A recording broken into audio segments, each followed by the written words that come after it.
નમસ્કાર મિત્રો આજે બહુ સુંદર વિષય છે કયું રત્ન ધારણ કરવું જોઈએ, કયા રત્ન સાથે કયું રત્ન ધારણ ન કરવું જોઈએ, લગ્ન અનુસાર દરેક વિશેષ ચર્ચા તમારી સમક્ષ મૂકવા જઈ રહ્યો છું। મિત્રો ઘણી વખત ઘણા બધા વ્યક્તિઓ અમને કહે છે, પ્રશ્ન કરે છે કે શાસ્ત્રીજી અમે આ રત્ન ધારણ કર્યું, સાથે આ રત્ન અમે પહેર્યું તો અમારા જીવનમાં ઘણી વખત નુકસાન થયું છે, ઘણી વખત અમારા શરીરની અંદર બીમારી આવી છે। આવી અનેક પ્રકારના પ્રશ્નો આવ્યા છે। આજે ઘણા બધા પ્રશ્નોના ઉત્તર તમારી સમક્ષ મૂકવા જઈ રહ્યો છું। કયું રત્ન કયા રત્ન સાથે ન પહેરવું જોઈએ અને કઈ રત્ન ક્યારે ન પહેરવું જોઈએ, કેટલા એ સવિસ્તાર કહીશ। સૌથી પહેલા મિત્રો તમારી જન્મ પત્રિકાની અંદર લગ્ન અનુસાર દરેક ચર્ચા કરીશ। જો મિત્રો તમારો લગ્ન મેષ લગ્ન હોય તો મેષ લગ્નના સ્વામી થાય છે મંગળદેવ। કેમ કે મિત્રો જે પણ કાર્ય કરીએ છીએ એ શરીરના માધ્યમથી કરીએ છીએ અને જન્મ પત્રિકામાં પ્રથમ ભાવ છે એ શરીરનો ભાવ માનવામાં આવ્યો છે, વ્યક્તિત્વનો ભાવ માનવામાં આવ્યો છે। શરીર સારું હોય, વિચાર સારા હોય અને આપણે પુરુષાર્થ કરીએ તો કોઈ પણ કાર્યમાં સફળ થાય છે।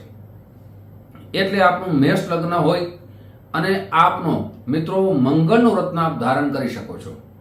આ વિડીયો પરિપૂર્ણ રીતે જરૂર સાંભળજો મિત્રો, એટલે આપને ખ્યાલ આવે કે કયું રત્ન ન પહેરાય, દરેક ચર્ચા કરીશ। આપનું મેષ લગ્ન હોય તો મંગળનું રત્ન જેને મૂંગા કહેવામાં આવે છે, આ પંચાંગ કર્મ કરીને ધારણ કરવું જોઈએ। મિત્રો પ્રશ્ન થશે ને પંચાંગ કર્મ એટલે શું? તો મિત્રો કોઈ પણ રત્ન છે એના જ્યાં સુધી ચલિત પ્રાણ પ્રતિષ્ઠા ન થાય, જ્યાં સુધી એના જપ અનુષ્ઠાન ન થાય ત્યાં સુધી એ રત્ન ધારણ કરવાથી આપણા જીવનમાં ફાયદો થતો નથી। હવે મેષ લગ્ન હોય એને પંચમેષ પણ પહેરી શકાય, એટલે કે પાંચમા ભાવનો માલિક એને પંચમેષ કહેવામાં આવે છે। હવે મેષ લગ્ન હોય તો પંચમેષ સિંહ થાય, એટલે કે સિંહ રાશિ આવે અને સિંહ રાશિનો સ્વામી છે એ સૂર્યદેવ છે। સૂર્યદેવનું જે રત્ન છે એ માણિક રત્ન છે। આપ માણિક રત્ન જરૂર ધારણ કરી શકો જો આપનું મેષ લગ્ન હોય તો। સાથે મંગળ અને સૂર્ય બંને મિત્ર ગણવામાં આવે છે। હવે જીવનમાં ઘણી બધી મહેનત કરીએ, ઘણો બધો પુરુષાર્થ કરીએ અને આપણા ભાગ્યનો સાથ ન મળે તો પણ આપણે સફળતા મળતી નથી। તો ભાગ્ય કોનું સારું ના થાય એવું કોણ વિચારે? બધા વિચારે કે મારું ભાગ્ય સારું થાય, મારા ભાગ્યમાં જીવનમાં બધી વસ્તુ મને પ્રાપ્ત થાય। તો ભાગ્યને બળવાન કરવા માટે, એટલે કે નવમા ભાવનો માલિક છે એ ગુરુ મહારાજ થાય છે અને ગુરુનું જે રત્ન છે એ પોખરાજ છે, એટલે કે પોખરાજ રત્ન પણ આપ ધારણ કરી શકો છો। 3 રત્નોની મેં ચર્ચા કરી મિત્રો। આ વિડીયો થોડો લાંબો થશે પણ તમને વિશેષ પ્રકારની જાણકારી આની પ્રાપ્ત થશે। મંગળ રત્ન ધારણ કરી શકો, માણિક રત્ન ધારણ કરી શકો, સાથે ગુરુનું રત્ન પોખરાજ રત્ન ધારણ કરી શકો છો આપનું મેષ લગ્ન હોય તો। જો મિત્રો આપનું વૃષભ લગ્ન હોય તો આપને રત્ન પહેરવાનું છે આપણા રાશિનો સ્વામી છે શુક્રદેવ, અને શુક્રદેવ જે છે એનો હીરો રત્ન કહેવામાં આવે છે। અપોલો પણ ઘણી જગ્યાએ ઉપરત્ન પણ ધારણ કરે છે, કેમ કે હીરો ઘણી જગ્યાએ ખૂબ મોંઘો આવે એટલે બધાએ રત્ન ધારણ કરી શકતા નથી અને આપણા શાસ્ત્રમાં લખ્યું છે આપ રત્ન ધારણ ન કરી શકો, ઘણા બધા મોંઘા આવતા હોય તો ઉપરત્ન પણ આપ પહેરી શકો છો। હવે મિત્રો આપનું વૃષભ લગ્ન છે તો બીજું રત્ન થશે મિત્રો તો કે બુધ દેવનું રત્ન, એટલે કે પન્ના આપ ધારણ કરી શકો છો। અને ત્રીજું રત્ન છે એ છે નીલમ। આ 3 રત્ન માંથી કોઈ પણ એક રત્ન આપ ધારણ કરી શકો છો। ત્રીજું જે લગ્ન છે એ મિથુન લગ્ન છે। મિથુન લગ્નના સ્વામી પણ બુધ દેવદાય છે, તો એમનું રત્ન આવ્યું છે પન્ના, જે આપ ધારણ કરી શકો છો। સાથે શુક્રદેવનું રત્ન, એટલે કે પંચમેષ છે એ શુક્રદેવ થાય, એટલે એને હીરો ડાયમંડ અપોલો પણ ધારણ કરી શકો છો। સાથે ત્રીજો છે મિત્રો એ શનિદેવ છે, એના રાશિ સ્વામી ભાગ્ય સ્વામી એ છે નીલમ, એ પણ રત્ન આપ ધારણ કરી શકો છો। હવે મિત્રો વાત કરીએ કર્ક રાશિ, એટલે કે કર્ક લગ્ન।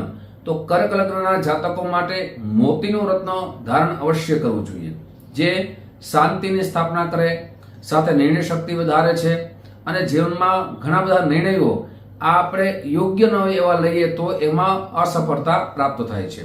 એટલે ચંદ્ર રત્ન ધારણ કરી શકો છો, મંગળ રત્ન મૂંગા ધારણ કરી શકો છો, અને ત્રીજું રત્ન છે પોખરાજ એટલે ગુરુનું રત્ન પણ ધારણ કરી શકો છો. સાથે આપનું સિંહ લગ્ન હોય તો સિંહ લગ્નના સ્વામી થાય સૂર્યદેવ થાય છે, એટલે કે માણેક રત્ન ધારણ કરી શકો છો. સાથે મંગળ રત્ન મૂંગા રત્ન ધારણ કરી શકો છો. અને સાથે મિત્રો આપ એ મંગળ રત્ન જ્યારે ધારણ કરો, એક મધ્યમાં વાત કહી દઉં કે આપની જન્મ પત્રિકામાં ખાસ કરીને મંગળ કયા સ્થાનમાં છે. આપણે મંગળવારી કુંડળી તો નથી ને, મંગળ નીચનો તો નથી ને, કે સ્વરાશિમાં છે, તો આપણે આપણા જ્યોતિષ આચાર્યને જન્મ કુંડળી બતાવીને જ રત્ન ધારણ કરવું જોઈએ. સાથે મિત્રો કયા રત્ન ધારણ ન કરી શકો, જ્યારે કોઈ પણ રત્ન ધારણ કરો એ તમારો માર્ગ ગ્રહ ન હોવો જોઈએ. એટલે કે બીજા ભાવનો માલિક જે રાશિ પ્રમાણે થતો હોય એ રત્ન ધારણ ન કરવું જોઈએ. મિત્રો હવે વાત કરીએ કન્યા રાશિ. તો કન્યા રાશિ છે એ બુધ દેવની રાશિ છે, તો એ પન્ના રત્ન ધારણ કરી શકો છો, સૂર્યના રત્ન ધારણ કરી શકો છો, અને મિત્રો શનિદેવનું રત્ન છે નીલમ, આ પણ ધારણ કરી શકો છો. આ 6 લગ્નની આપણે ચર્ચા કરી. મિત્રો પણ એક વાત ખૂબ યાદ રાખવા જેવી છે કે જ્યારે પણ રત્ન ધારણ કરીએ એ સાચું છે કે ખોટું છે, સારા જે જગ્યાએ આપ લેતા હોય, વિશ્વાસુ પાત્ર હોય એની પાસે લેવું જોઈએ. સારા જ્યોતિષ આચાર્યને આપણે કુંડળી બતાવવી જોઈએ. સાથે શા માટે બતાવવી જોઈએ, કેટલા કેરેટનું ભરવું જોઈએ, એ ખૂબ જ ખાસ છે મિત્રો. ઘણી વખત વધારે કેરેટનું રત્ન ધારણ કરવાથી પણ જે સફળતા મળવી જોઈએ સફળતા મળતી નથી. ઘણી વખત ઓછા કેરેટનું રત્ન ધારણ કરવાથી પણ સફળતા મળતી નથી. આપણે આપણા જીવનને હર હંમેશા સુખમય, આનંદમય, પ્રગતિમય બનાવવા માટે રત્ન ધારણ કરીએ છીએ. મિત્રો આગળ ચર્ચા કરીએ 6 લગ્ન જે બાકી છે, અને ખાસ કરીને કયા રત્નો સાથે કયા રત્ન ન પહેરવા જોઈએ એની પણ ચર્ચા કરશો. પણ તે પહેલા એક નમ્ર પ્રાર્થના છે, મારા નવા મિત્રો આ વિડીયો જોઈ રહ્યા છો, મિત્રો આ વિડીયો તમને ગમે તો જરૂર ને જરૂર લાઈક કરજો. આ વિડીયો તમારા મિત્રોમાં ખૂબ શેર કરજો. મિત્રો આપણે જે ચર્ચા કરીએ છીએ લગ્નના આધાર ઉપર ચર્ચા કરીએ છીએ. એટલે મિત્રો તમારી જન્મ પત્રિકા બતાવવી હોય તો એ નંબર આપવામાં આવ્યા છે, આ નંબરમાં સંપર્ક સાધી શકો છો. જ્યોતિષ જોવાનો સમય, એપોઇન્ટમેન્ટ લેવાનો સમય સવારે 10 વાગ્યાથી લઈ બપોરના 1 વાગ્યા સુધી છે, સાંજે 5 વાગ્યાથી લઈ રાત્રે 9 વાગ્યા સુધી છે. સાથે મિત્રો મારી ઓફિસ જામનગરમાં છે. જામનગરથી આપ ખૂબ દૂર રહેતા હો તો આપણે ઓનલાઈનની વ્યવસ્થા રાખી છે, જેમાં તમારું નામ, જન્મ તારીખ, જન્મ સમય, જન્મ સ્થળ આપ મોકલી આપશો અને સુનિશ્ચિત દક્ષિણા મોકલી આપશો એટલે આપણે એપોઇન્ટમેન્ટ દેવામાં આવશે, આપણે કુંડળી મોકલવામાં આવશે, આપણે કયું રત્ન ધારણ કરવું જોઈએ એ દરેક વિશેષ ચર્ચા આપની સાથે કરવામાં આવશે.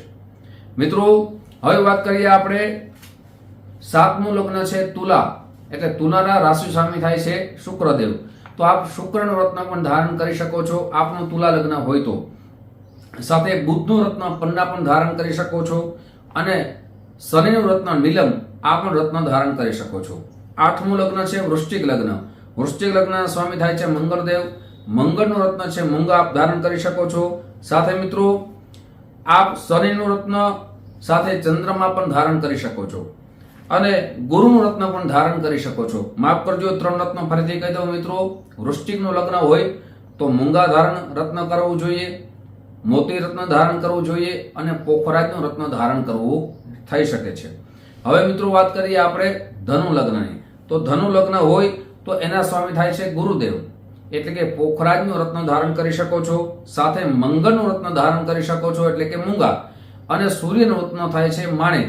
આ 3 રત્નમાંથી કોઈ પણ રત્ન ધારણ કરી શકો છો. 3 રત્ન પણ ધારણ કરી શકો છો. એક લગ્નેશ છે, એક પંચમેશ છે, અને એક ભાગ્યેશ છે. સાથે મિત્રો આપનું મકરનું લગ્ન હોય તો શનિનું રત્ન આ નીલમ રત્ન ધારણ કરી શકો છો. શુક્રનું રત્ન છે એ હીરો ડાયમંડ ધારણ કરી શકો છો, અને બુધનું રત્ન પન્ના પણ ધારણ કરી શકો છો. આપનું કુંભ લગ્ન એટલે 11 નંબર લખ્યા હોય પ્રથમ ભાવમાં તો આપ શનિનું રત્ન ધારણ કરી શકો છો. સાથે શુક્રનું રત્ન એટલે હીરો ધારણ કરી શકો છો, અને બુધનું રત્ન પન્ના પણ ધારણ કરી શકો છો. છેલ્લું લગ્ન છે મીન, એ ગુરુનું રત્ન ધારણ કરી શકો છો, ચંદ્રનું રત્ન મોતી ધારણ કરી શકો છો, અને મંગળનું રત્ન આપ મૂંગા પણ ધારણ કરી શકો છો. મિત્રો આ તો ચર્ચા કરી. હવે કયા રત્ન સાથે કયા રત્ન ધારણ ન કરવા જોઈએ. સૌથી પહેલા મિત્રો, ચંદ્ર રત્ન સાથે એટલે કે મોતી ધારણ કર્યું હોય ત્યારે શનિનું રત્ન નીલમ કદાપી પહેરવું ન જોઈએ. સાથે આપે ચંદ્રનું રત્ન મોતી ધારણ કર્યું હોય તો તેની સાથે રાહુનું રત્ન. મિત્રો, આ લગ્ન જે ચર્ચા કરી છે એમાં રાહુ કેતુનું કોઈ રત્ન આવતું નથી. શા માટે? રાહુ કેતુના રત્નો છે જન્મકુંડળી બતાવી અને જ પહેરવા જોઈએ, કેમ કે એ બંને રત્નો મિત્રો ઘણી વખત નુકસાનકારક બને છે. એટલે આ બંને રત્નો ખૂબ સાવધાનીપૂર્વક ધારણ કરવા જોઈએ. ચંદ્રનું રત્ન મોતી, એની સાથે રાહુનું રત્ન નથી પહેરાતું, કેતુનું રત્ન નથી પહેરાતું. સાથે સૂર્યનું રત્ન એટલે કે માણેક, તેમની સાથે મિત્રો રાહુનું રત્ન નથી પહેરાતું.